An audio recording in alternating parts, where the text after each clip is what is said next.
तो आज हम प्रेमचंद की एक बहुत ही कमाल की कहानी के जरिए एक बड़े सवाल को समझने की कोशिश करेंगे। सवाल ये है कि एक अच्छा लीडर होने के लिए क्या ज्यादा जरूरी है, उसका हुनर या उसका दिल। चलिए इस दिलचस्प कहानी की दुनिया में चलते हैं। तो देखिए, कहानी शुरू होते ही हमें इसी सवाल के बीच में लाके खड़ा कर देती है। जरा सोचकर देखें, जब किसी को कोई बड़ी जिम्मेदारी देनी हो तो उस इंसान में क्या देखना चाहिए? उसका दिमाग कितना तेज है या उसका दिल कितना बड़ा है? ये कहानी इसी कश्मकश को बड़े अच्छे से दिखाती है।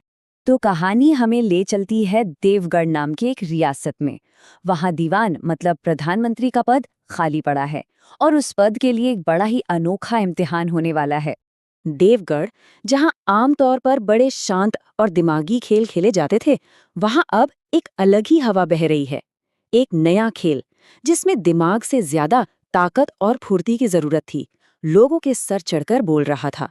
तो देखिए देवगढ़ कैसे बदल रहा था।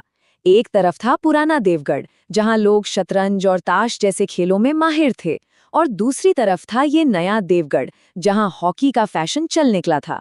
और मजे की बात ये कि दीवान पद के सारे उम्मीदवार इसी नए खेल में अपना दमखम दिखा रहे थे। मैदान में तो जैसे घमासान मचा हुआ था।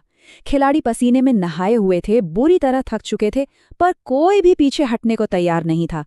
शाम ढलने लगी, अंधेरा होने लगा, पर नतीजा कुछ नहीं। मैच बराबरी पर ही लटका रहा। लेकिन सुनिए, कहानी का असली ट्विस्ट इस हॉकी के मैदान पर नहीं था। असली परीक्षा तो कहीं और ही होने वाली थी। खेल के इस शोर शराबे से दूर पास के एक नाले पर एक ऐसा इम्तिहान तैयार था जिसके बारे में किसी को कोई खबर नहीं थी। जरा सोचिए उस बेचारे किसान के बारे में। उसकी अनाज से लदी हुई गाड़ी नाले की कीचड़ में पहियों तक धंस गई है। बैल हैं कि खींच नहीं पा रहे, और वो अकेला आदमी अपनी पूरी जान लगा रहा है, पर गाड़ी 1 इंच भी नहीं हिल रही, एकदम बेबस। और तभी वहां से एक एक करके हॉकी के खिलाड़ी गुजरने लगते हैं। उस किसान की हालत देखते हैं, पर कोई रुकता नहीं, जैसे उन्हें कोई फर्क ही नहीं पड़ता। उनकी आंखों में कोई हमदर्दी नहीं, बस अपने खेल का घमंड और थकान दिखाई देती है। मगर उसी भीड़ में एक इंसान था जो बाकियों से अलग था। नाम था पंडित जानकीनाथ। खेल में चोट लगने की वजह से वो लंगड़ाकर चल रहे थे, लेकिन उस किसान को मुश्किल में देखकर उनके कदम अपने आप रुक गए। और बस यहीं से कहानी उस मोड़ पर आती है जहां असली जीत होती है। ये वो लम्हा है जब जिस्मानी ताकत नहीं बल्कि दिल की ताकत की परीक्षा हो रही थी। ये थी दया और साहस की जीत। देखिए उन्होंने क्या किया। एक पल भी नहीं सोचा, अपनी हॉकी स्टिक एक तरफ रखी, कोट उतारा और सीधा कीचड़ में उतर गए। किसान से कहा, तुम बैलों को हाँको, मैं पहियों को धकेलता हूं। और ये कोई आसान काम नहीं था। वो खुद घायल थे, फिर भी इतनी ताकत लगाई कि खुद घुटनों तक कीचड़ में सन गए, पर रुके नहीं, हिम्मत नहीं हारी। सबसे बड़ी बात यही थी कि मुश्किल देखकर वो पीछे नहीं हटे। और फिर एक आखिरी जोरदार धक्के के साथ गाड़ी कीचड़ से बाहर निकल आई। उस किसान की तो जैसे जान में जान आ गई। वो हाथ जोड़कर आंखों में आंसू लिए जानकीनाथ को बस धन्यवाद दिए जा रहा था। तो गाड़ी तो निकल गई, अब लगता है कि कहानी खत्म हो गई, है ना? जी नहीं, असली ट्विस्ट तो अब आने वाला है। कहानी का ये हिस्सा है मोती और दीवानी। हुआ ये कि जब जानकीनाथ ने हंसते हुए अपना इनाम मांगा तो उस किसान ने बड़ी गहरी बात कह दी। बोला, नारायण चाहेंगे तो दीवानी आपको ही मिलेगी। और जाते जाते कहा, गहरे पानी में उतरने से ही मोती मिलता है, मतलब बड़ी कीमत चुकाकर ही बड़ी चीज हासिल होती है। इस बात को पूरा 1 महीना गुजर गया। उम्मीदवारों की बेचैनी बढ़ती जा रही थी।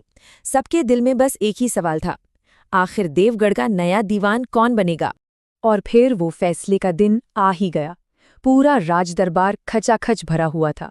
उम्मीदवार अपनी अपनी किस्मत का फैसला सुनने के लिए बेताब थे। हर चेहरे पर थोड़ी उम्मीद थी और थोड़ा डर।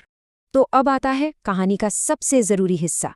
यहाँ पर्दा उठेगा इस रात से कि दीवान को चुनने का असली पैमाना क्या था, चरित्र का सच्चा मापदंड क्या होता है।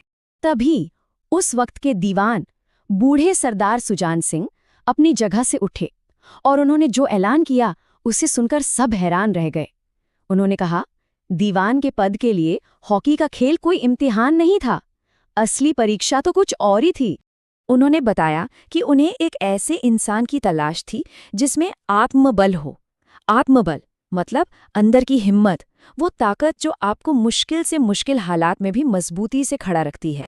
सुजान सिंह ने साफ साफ कहा, हमें कोई पहलवान या बड़ा विद्वान नहीं चाहिए था।